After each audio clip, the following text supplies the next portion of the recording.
there's a lot of great things going on. We've still got a long ways to go, but like I said, it's a great time and a great place and a great opportunity for women who want to launch a career and work in this business. I think it's greater than it's ever been.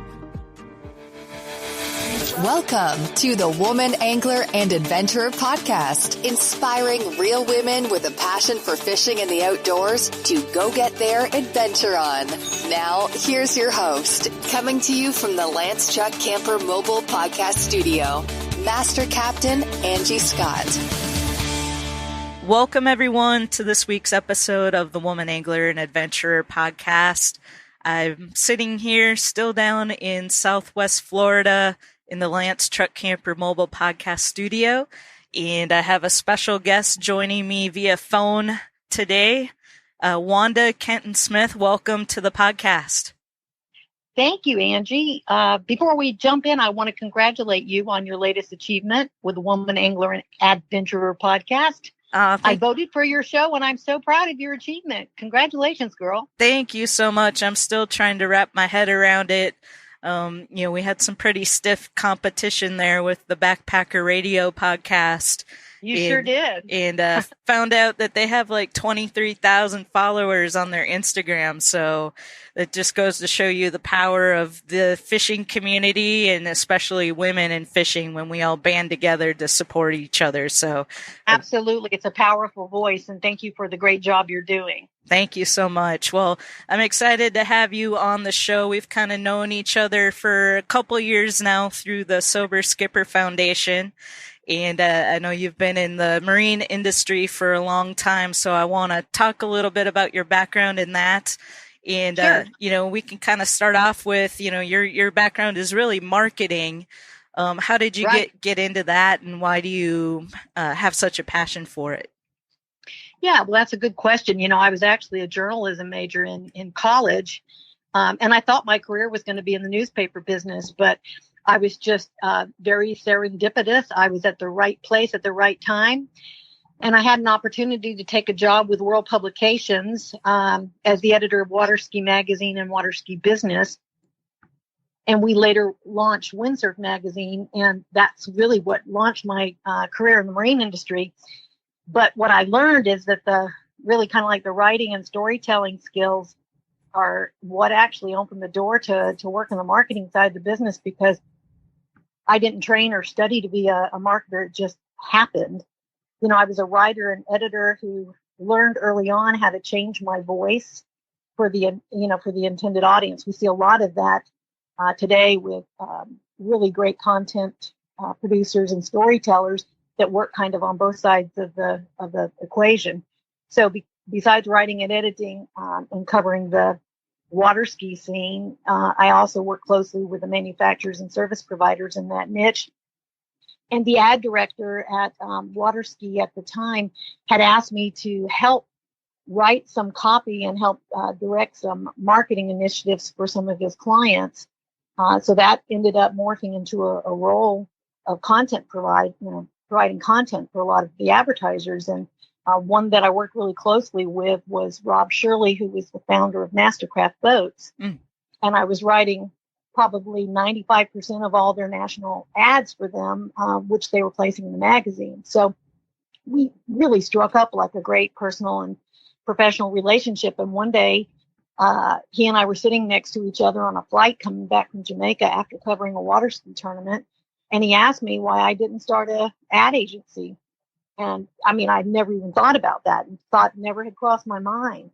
And that's really kind of how the idea was born. And I eventually left the editor's role, and Mastercraft became my first national agency account. Wow. And that's really kind of the genesis of how the marketing side of my career was launched. And I'm really grateful to have had mentors early on who gave me so many opportunities and encouraged me to step out on my own. But it's the ability to take a skill set, that I had learned as a trained journalist, and take those same skills and cross them over to marketing. Of course, throughout my industry career, I've had lots of opportunities to grow and learn and, invest in my own professional development and education. And it's been a phenomenal 40-year career. Wow. Yeah, that's what I was going to ask you. How long ago did you start the company? And so And you've won a lot of accolades over the years as well. I've been fortunate. It's kind of the ability to be at the crossroads where your passion and your skill set intersect, and to be able to work with some phenomenal clients and on some fantastic brands, and to be able to do some really good work with a great group of people. And so I feel like I've been really blessed. Yeah. So where are you based out of? I'm up in the Panhandle now of Florida, Pace, Florida. It's right outside of Pensacola, kind of between Pensacola and Destin. Nice. Actually, grew up in this area. Dad was a military pilot, lived overseas, ended up retiring right outside of Pensacola because it's the home of the Blue Angels. Mm-hmm. And I left for 40 years and came back and call this home now. So it's great to be back up in this beautiful area of great waters. Fabulous area for boating, obviously. Yes, definitely not a bad place to be at all. Still a little too chilly up there for me in the winter time. That's why I gotta come. Actually, it's surprising because we do have a change of season. We're able to get the boots out here in Florida, but it was really crazy cold. We were like 20 degrees this season, so I much prefer the warmer weather, and I'm looking forward to it returning quickly. Yes, yeah. I'm like, if we're gonna go to Florida, we're gonna go south of Tampa. That seems to be the line there. That's okay. We've got great. It's not nearly as busy up here, so we kind of like that side of it, but. Love all aspects of the state. Used to live in Sarasota when I worked with Freedom Boat Club, so Nice. Certainly know that area and love it as well. Very cool. Well, yeah. So I didn't realize you did work with Freedom Boat Club in your career. Talk a little bit about that. I know that you have a role there with Freedom, and I actually worked probably maybe 4 years prior to the Brunswick acquisition. I was chief marketing officer, and pretty much my role was to help introduce the boat club concept and the sharing economy to the industry at large, and worked with a great group of people and had a blast there. I'm a big fan of the of Freedom and the boat club concept, and we had a lot of success, and I'm really thrilled to see how well Brunswick has taken it to the next level. Yeah, well, I love it, absolutely love it, and feel very blessed to be a part of it at a franchise level. And we actually have our big Freedom Boat Club Forum conference going on. It will be probably after this podcast airs. It'll already have happened, but in a couple weeks here as we're recording this in Cape Coral. And that's always such a great week to get together with all the different franchisees and the corporate folks and Brunswick and all of that. So can't wait for that event. But unfortunately, it's after that we have to head back to Nashville, back to the cold. Got it. So well, I'll tell you, one of the things that I love most about the boat club model, is the whole focus on the training, the boating safety and the training. I love the way that the club brings newbies into the club and provides that awesome training experience before people can ever take the boat out. Whether you're a seasoned skipper or you're a newbie, you have to go through the training course. And then the access to, a whole fleet of boats. I've owned 5 boats in my history, and I just absolutely loved being a member of the club and being able to use different boats and being able to use the reciprocal aspect and go to different places around the country and go boating. So, it's a wonderful concept, and it's tremendous to see the growth that's taken off. Yeah, so I started off as a training captain in Nashville, and that's one of my favorite features of boat club membership, because you don't really get an opportunity to have that hands-on, on-the-water training experience many other places, unfortunately. And we're starting to see some programs pop up here and there, and so hopefully there'll be more opportunities for just general people buying boats to have some on-the-water. So important. Yeah. So important. I mean, you just can't give somebody a key and let them go. There's just too much to learn. And I think it behooves all of us in the industry to be concerned about that and to be looking for opportunities to continue to grow boating education. And, COVID, one of the cool things that happened as a result of COVID was the opportunity to kind of morphed the training that was always like one-on-one or small group training that many organizations would host into online training. And now, there's hybrid models, but the ability to be able to get your training and participate online just brings education so much more, available, makes it so much more available to people. And I think that's really one of the positive aspects about what happened in the boating industry as a result of COVID. Yeah, absolutely. So that kind of morphs into the next topic I wanted to talk about, because boating safety, I can tell, is also a huge passion of yours. And I believe you started the International Women in Boating organization. Yeah, actually I did.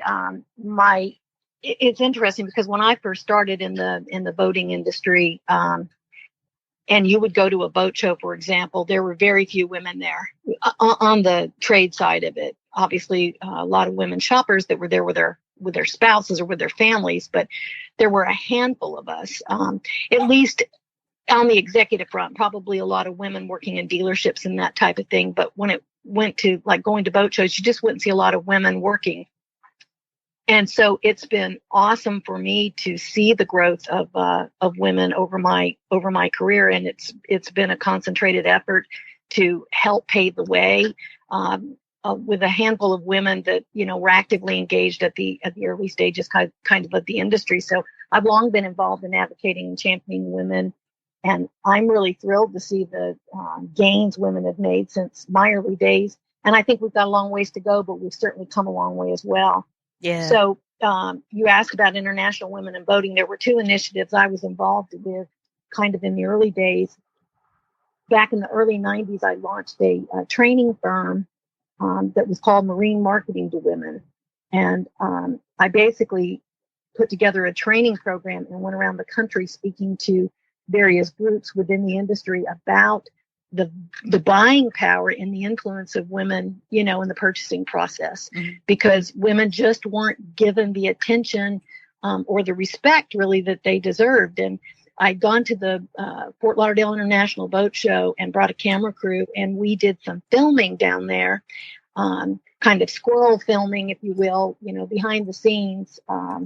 And we saw all sorts of images where a couple would come up on a boat and a sales guy would be there, and he would direct all of his attention to the guy. I mean, you could see the woman's body language just screaming because she just wasn't even acknowledged at all. And we interviewed women at that show, and so many of them gave us great insight about, how they needed to be heard and understood and respected. And, so my training program brought that type of information to light. We shared a really cool video at the time that was very eye-opening for a lot of people in the industry. And we shared, economic info about their influence in the buying decision. And so I spoke to dealers at boat shows, at industry and manufacturer conferences, and we did a lot of PR and, really tried to raise the level of awareness of women, the importance that they have, and whether people, not what brand they buy, but whether they buy a boat at all. Right. So that was really fun. I mean, I really enjoyed that. That was a very fulfilling initiative. And then you asked me about the International Women in Boating. So at the same time that the Marine Marketing to Women training was going on, I got together with a handful of women that I knew, that I worked with in various industry positions, and talked to them about forming an association or an organization for women, and 100% support for that. So we organized International Women in Boating, and it was the first association of women in the recreational boating industry.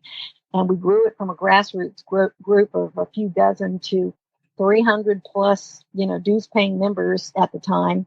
Wow. And my agency managed it until it just got big that, we couldn't handle it.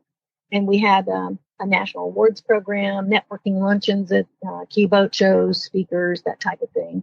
And then the NMMA ended up taking it over, successfully managed it for several years until the industry hit one of our industry declines, and staffing shortages led to its eventual closure. Gotcha. So it was a great ride, and it was a great organizer for, a lot of women, and many of us still enjoy great relationships that were forged way back in that early day. But, there's a lot of women initiatives underway today, and I'm really proud to see so many people and organizations continuing to support, the gathering and the organization of women in the industry.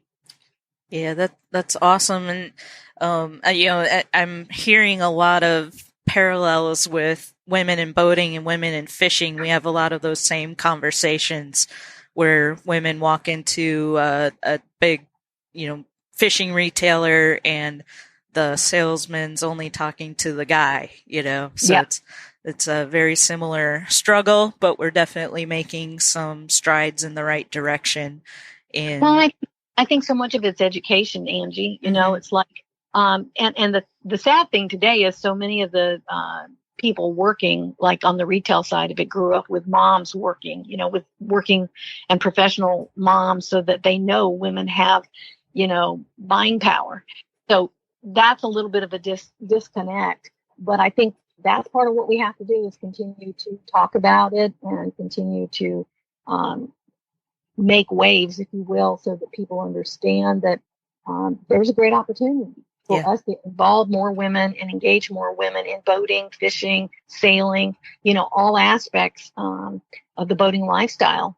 It's a great opportunity for women to become empowered and to become strong consumers for our products and services.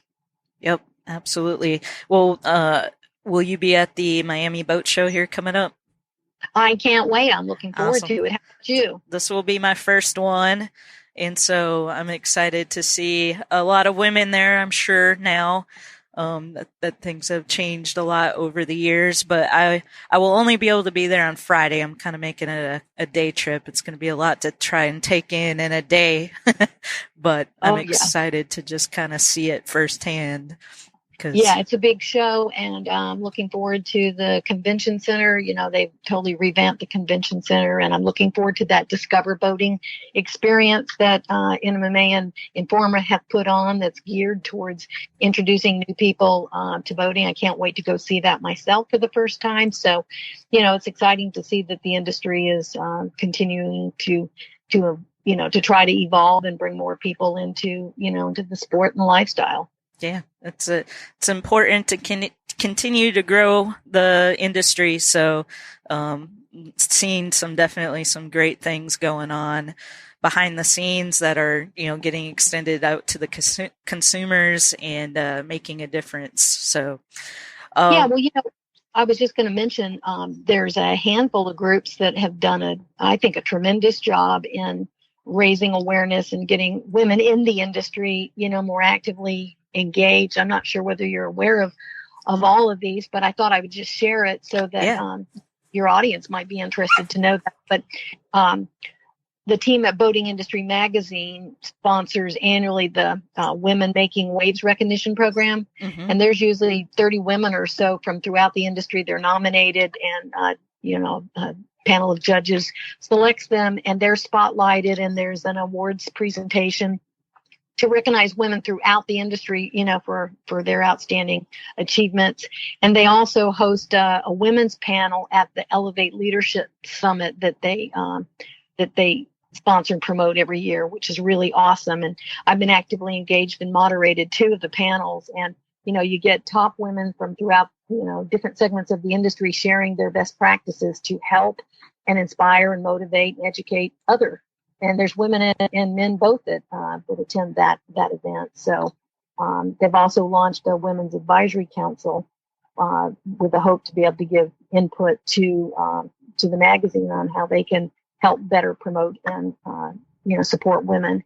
And then boating industry and the MRAA, Marine Retailers Association of the Americas, they have a foundation, and they co-sponsor the Darlene Briggs Woman of the Year recognition program, which they've been doing for, 30 plus years.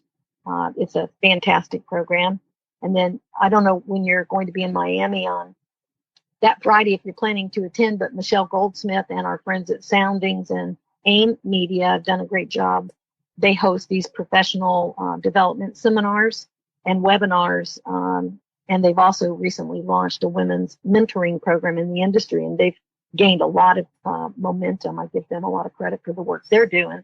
And of course, your friend and mine, Stephanie Valero of the RBFF, and her team have done a great job focusing on growing women's participation in fishing. Mm-hmm.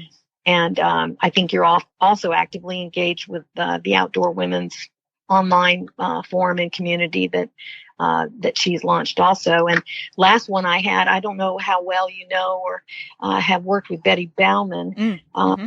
But she and I have been friends for a whole lot of years, and she has done a fantastic job raising the banner and engaging women in fishing for many, many years. So there's a lot of great things going on. You know, we've still got a long ways to go, but like I said, it's a great time and a great place and a great opportunity for women who want to launch a career and work in this business. I think it's greater than it's ever been. Yeah, for sure. Well, thank you for sharing all those resources. I'll try to include links to all those in the show notes for the episode. And I did just, I've had Betty on the show briefly at ICAST a couple years ago, but I did a longer interview with her just the other day here. So that will be probably coming out before this episode, but I'll put a link to that too in case anybody missed that conversation, because she's been doing great things for women in fishing for many, many years. For a long time. Yeah, she's awesome. Well, before we wrap this up and I let you go, I do want to touch on one other thing. I saw on your website a hull of a tour motorcycling. So I just wanted you to kind of touch on that a little bit. What's that all about? Well, you know, I have two passions in life. I'm a motorcyclist who's a boater, and I thought, how cool would it be to be able to combine my two favorite passions and to create something that's never been done before. And so that's what I did. I put together a Boaters and Bikers of America whole of a tour. And over the last 10 years, I've organized 5 tours across the country, different locations throughout the country.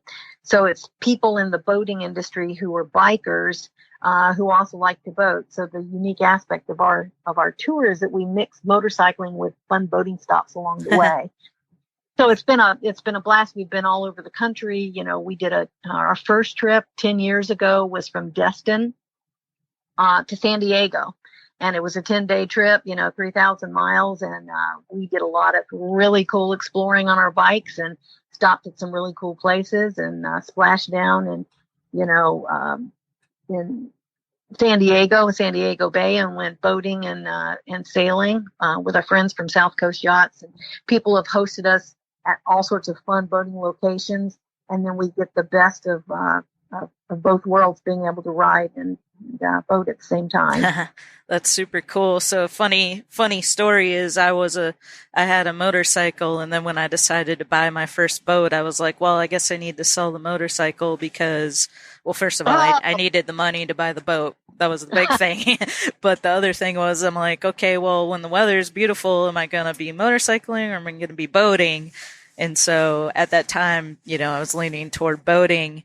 And it's kind of hard sometimes to choose between the two because they're both kind of dependent on the weather to some degree. And so that's super interesting that you were able to combine the two passions. Well, we're working on COVID kind of stopped us over the last 2 years just because of, the ability to be able to find places to stay and to travel as a group was pretty prohibitive, really. So we're talking about doing a 10th anniversary tour, and I'll definitely keep you posted and let you know. Would love to have you come ride with us and come boating with us, or maybe we'll stop and see you and you can take us boating there in Texas. Tennessee. Oh, you're Tennessee. Okay. Yeah. Our first tournament of the year is in Texas, so we'll be down there soon enough. Awesome. If all goes well. But do you have anything coming up that you want to mention? Well, not really anything coming up per se, but I would love to put a plug in for 2 of the causes that I volunteer for that I'm most passionate about, if that's okay. Absolutely. The one is the CETO Foundation. They're my former PR client, but I continue to serve on the executive committee of the National Advisory Council, of which you're a part. Yes. And I was actively engaged and involved when we formed the Advisory Council, National Advisory Council. And this group is really focused on how to better promote boating safety within the recreational, boating industry on the for-profit side of it. And so they've done a great job launching a national awards program to recognize the best boating safety efforts in the recreational marine space, and their Sober Skipper program. Always designate a sober skipper. The messaging is so important. They do the life jacket loaner stations and just do a tremendous job raising awareness and the need for boating safety. So I'm very proud of that affiliation. And then I'm serving my second term on the National Boating Safety Advisory Council of the U.S. Coast Guard. And I'll tell you, having worked in the industry as long as I've worked in it, my eyes were really opened when I started working in this appointed capacity with the Coast Guard to realize, the accidents and the seriousness of boating safety and how we as an industry really need to rally around it and find positive messaging to promote the need for people to be boating and understanding all the safety provisions that go along with that. We as an industry need to do a better job of positively promoting the messaging of boating safety, for people to wear a life jacket, not to drink and drive, and to just be educated and safe on the waterways. So those are the two, passions that I have. I love being able to help promote that. We have so many new people that have come into our ranks, during COVID, because we offered an opportunity for people to be able to go out and enjoy recreation. And it's just important that we, as an industry, recognize our importance and our stewardship in educating these people so they can be safe and enjoy their time on the water. Yes. Awesome. Well, thank you for mentioning those two great organizations. And I'm sure both of those I know the CETO Foundation has a website, so I can share that. And I'm sure the Coast Guard one does as well. Sure. Yeah. And I'll be happy to send you anything that you need and, awesome. Help support your efforts in the way that I can. I appreciate all that you do to help promote boating safety and for the good work that you're doing, promoting women and all the good things that you do on your podcast. Oh, thank you so much. And thank you for taking some time out of your day to be on the show. And I look forward to continuing to keep in touch with you and all the work that you're doing in the industry. Thank you so much, Angie, and congratulations again on your achievement. And let's all work together to help promote boating safety, boating education, get more women involved in this awesome sport of ours. Absolutely. We're better together. You got it, girl.